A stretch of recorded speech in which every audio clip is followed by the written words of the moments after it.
Okay, guys. Today I'm going to talk about this. I found this definition is from China, and then I'll talk a little bit extra, but I think this guy hit the nail on the head exactly on what this is.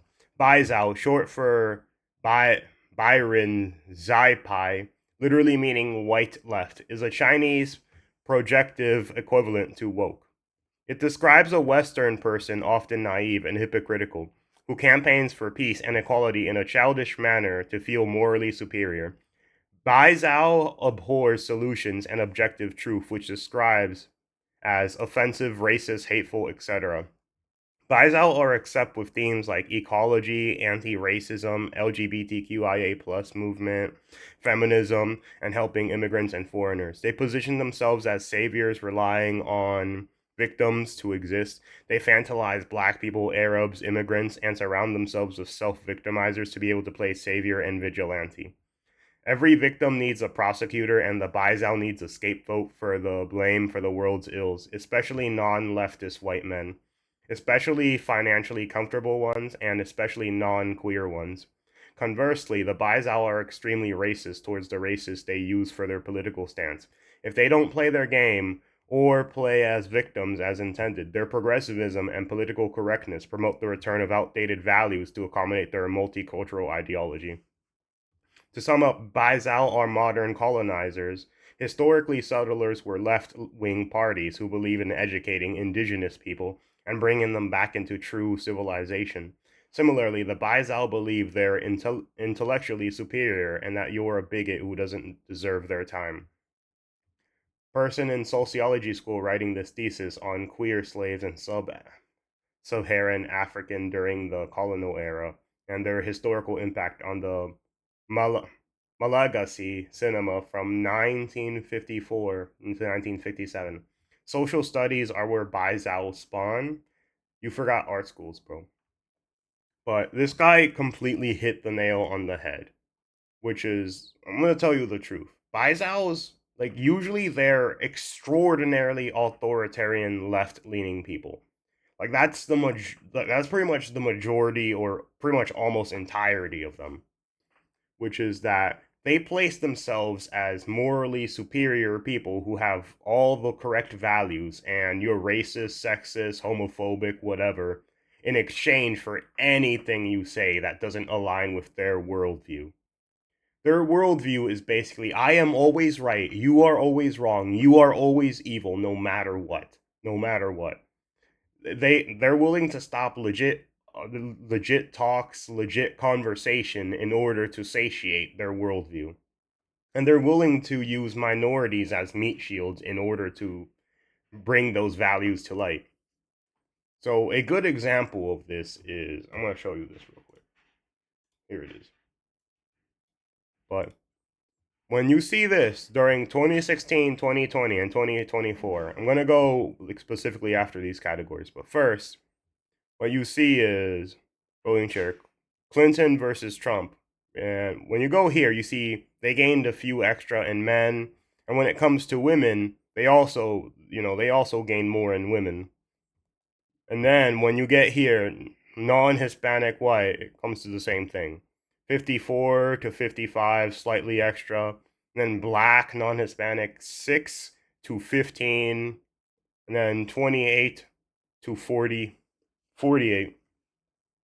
As you can see, this is the thing that Baizaos are allergic to, which is that minorities and, like, people who that they consider victims don't believe in their ideology, which is, you can see it's almost half of Hispanics voted like for Trump. Like, it's a little less than half, but it's pretty damn close. And you can see he's even gained like a pretty substantial amount in black voters. As you see, it goes from 6 to 8 to 15.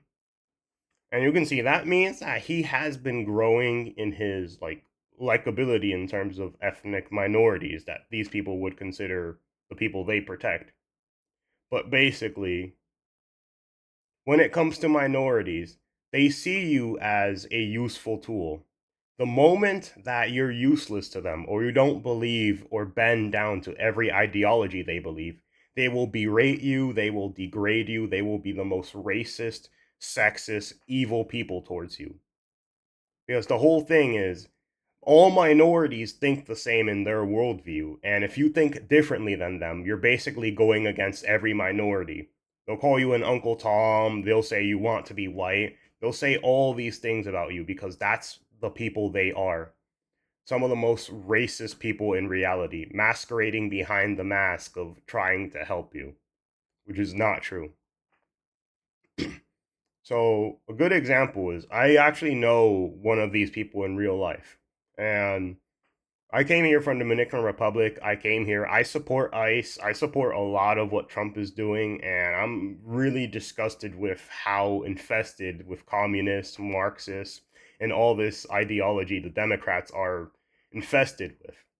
Because it's like the option now is people who want to radicalize and destroy America, or people who at least are attempting to fix America. Like this is what both parties became over like this election and the last few. And it's just sad that like at this point, the Democratic Party for me is like a no-go. I will never vote for them as far as they're in this disgusting state. But when I met one of these people, and I was talking to someone else, not him. That was the first thing. I was talking to him how like I supported ICE. I was happy they were going to Chicago and enforcing laws. Right? He overheard it. He got mad at me. He said his little statement. Then later, like a few days later, one of my other coworkers who's forced to sit around him because they all sit at desk told me that he said that I want to be white. Basically, that was his opinion on me, even though I'm the minority he claims to protect. And the whole thing is that he wants you to be a victim. He wants you to be pathetic, and he wants to see himself as your savior, as my savior. But I don't fit into the ideological box he enforces on every minority, which is that minorities don't have freedom of thought in his mind. So, to justify his worldview, he dictated that stripping me of my race was the best option for him because then it makes his narrative still live. And these people, I hate them. I absolutely hate them. But a good example is they believe all Hispanics are illegal immigrants, even though the majority of Hispanics came here legally, did things the right way, like want to build businesses. They come from Christian leaning nations, like a lot of that stuff. Yet they hate Christianity, which is something that like a lot of Hispanics are not cool with because you're basically spitting on the throat of them when you say, oh, Christianity bad, religion is bad, and all that stuff. But then at the same time, they say they represent us. But you can't represent everybody who's a minority because then it becomes impossible to take every little thing into account. If you make a game for everybody, you make a game for nobody because nobody likes it. It's the same thing. And then when it comes to blacks, like you see, when the majority of people who are criminals, you'll see often are black. And the thing is, this is not something that basically means all black people are criminals. No, it means there's a lot of bad criminals in black neighborhoods because criminals take advantage of poor neighborhoods, strip kids, women, men that are doing everything right of their opportunities to grow by making businesses go away, by making them scared to walk to school, by like, destroying every opportunity that black people deserve because these criminals are out there destroying every opportunity they have. But these Baizuos would see it as, oh, because I see this as the majority perpetrator of crime, therefore all black people are that. And that's what I hate about them, which is that they misconstrue something as, oh, this is what all black people are. So then they want to lower the standards, hide facts, and basically tell them that, oh, no, no, no, no, you guys are perfect just the way you are. When in their mind, they're thinking, oh, yeah, these people are lower races. They think differently than me. And they're like, they're too stupid to think for themselves. So I have to do it for them. That's what these people think. But the thing is, the moment you get rid of crime, black communities are gonna actually like do better, do great because businesses will come near them, better schools will come near them. They'll actually have an opportunity to grow, succeed, and that's what I want from them. I don't want them to be stuck in a perpetual state of infinite crime where they can never get out of the loophole. And then when they eventually grow up to be like, 15, 20, 30, you're surprised that they turned out to be a criminal because you happily let them rot in a place where they're exposed to that every single day of their lives. I believe that's why they're so evil. And they do this with everyone, like Muslims, another one, which is they don't think of Muslims as, people who just practice Islam, people who just like wear like, the clothes and all that, like they own businesses and all that. Because I'm completely cool with those guys. They don't even see them as like the United Arab Emirates, which is pretty much the safest set of predominantly Muslim countries on the planet. And the whole reason they don't see them as that is because they think of all Muslims as like, Palestinians, Iranians, people in Somalia, like, or some people in India, like, they see Muslims as that. So they see them as inferior cultures that they must forcibly help themselves. But in order to help them, they have to backtrack on a lot of views, which is where the LGBTQIA plus community comes in.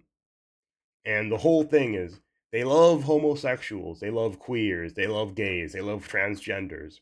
But when it comes to radical Islam throws them off roofs, kills them, hates them. Like there's no gay people because the gay people are dead.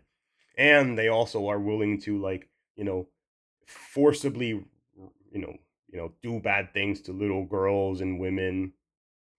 Like you know exactly what I'm talking about, the nasty stuff. They're willing to do that, and these people justify it in their minds by saying, "Oh, they're another culture." Yeah, it's completely fine. They implement that. So, in order to fit this minority, they're willing to throw everything they did for gays out the window because the moment like these people take over, they want to implement Sharia law, they want to implement anti-LGBTQ stuff, and then they want to enforce their ideology on everyone else. And that's the problem, which is these guys. The moment that one they have to choose between one or another minority, they'll happily throw away one of them. That's what they are. That's what they always have been. That's what they always will be. They're evil. They're racist. They're disgusting, and they're usually left leaning, like heavily left leaning authoritarian people because they've become so left leaning to the point anyone even like moderately left or even like pretty like decently progressive is alt right to them, is a Nazi to them because they are too far from their belief. Like a good example of this is what happened with J.K. Rowling. And the thing is, she was purity tested. She was an annoying feminist. She was an annoying lefty for the longest time ever. But the one thing she didn't agree on was transgenders being put in girls' bathrooms and, having them change with like literal men. The one moment she did that, everyone turned on her. Everyone shat on her. Everyone hated her. And that's what these people are, which is you can agree with 99 things, but if you don't agree with this one thing, they're going to scapegoat you and they're going to throw you out and they're going to demonize and weaponize you.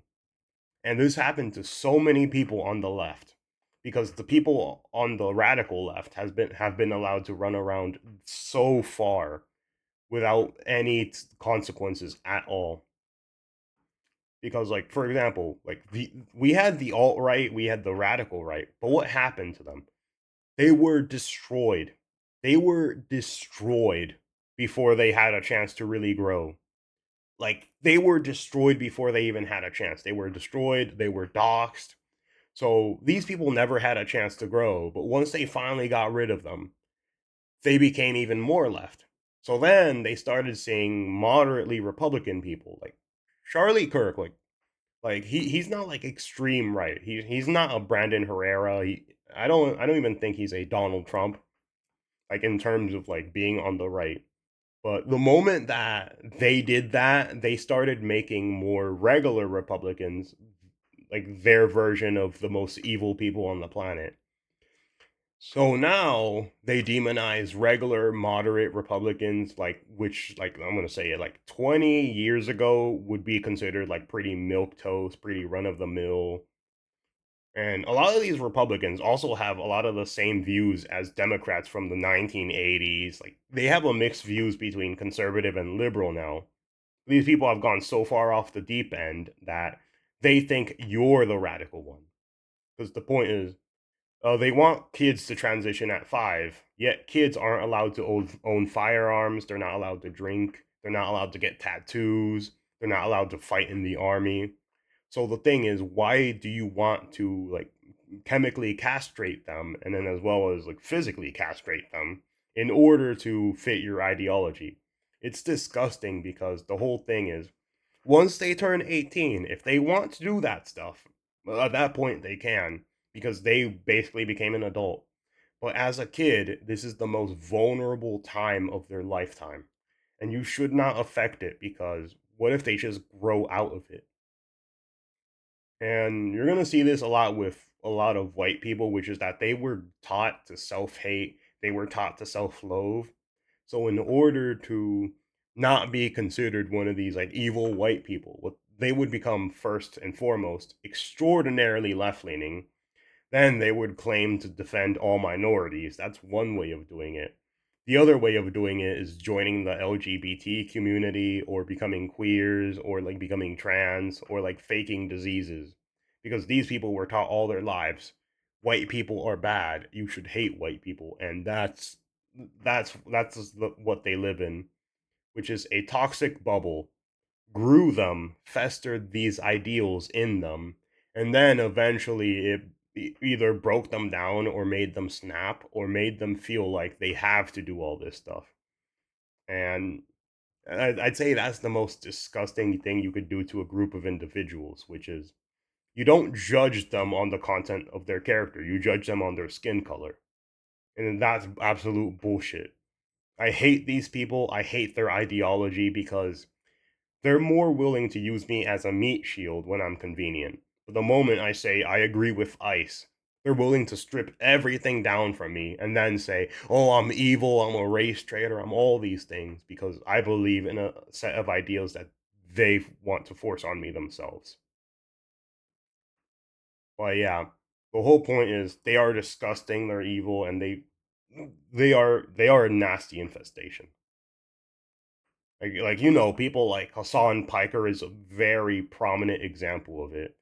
He claims to want like for example, he wants communism, socialism, yet he's not the type of person to give his money to friends when they're in lawsuits. And the whole point is communist and socialist, it's only communism when it's my money. It's not communism when it's their money because they deserve the right to keep all their money while you deserve the right to suffer and be brought down 99 levels because you deserve suffering. And like these people are the prominent examples of this stuff.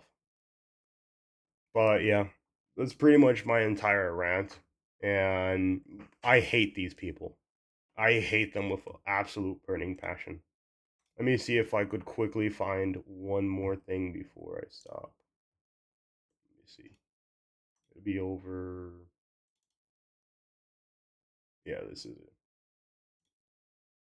Always. Here it is. This is basically what I mean by these people. These people are basically this row. It might be even smaller now, but you see how this was used to be the political spectrum, but like people like Tim Pool, which would be here, are called Nazis. People like Charlie Kirk, which would probably be here, are called Nazis. Trump might be around this area, he'd be called Nazi. I'm around here, like I would be called a Nazi. And the thing is, you see how like their spectrum is so tiny. They live in this extraordinarily tiny bubble, extraordinarily tiny bubble. And then they want you to believe everything they do because they're correct on everything, and that's it. They are not correct on everything. They are happily willing to let you suffer, die, and like be exploited by the things they vote for and the consequences of their actions. Because usually it doesn't affect them at all. So they don't care. But yeah, that's pretty much it. Sorry to make this so, I guess, depressing. Yeah.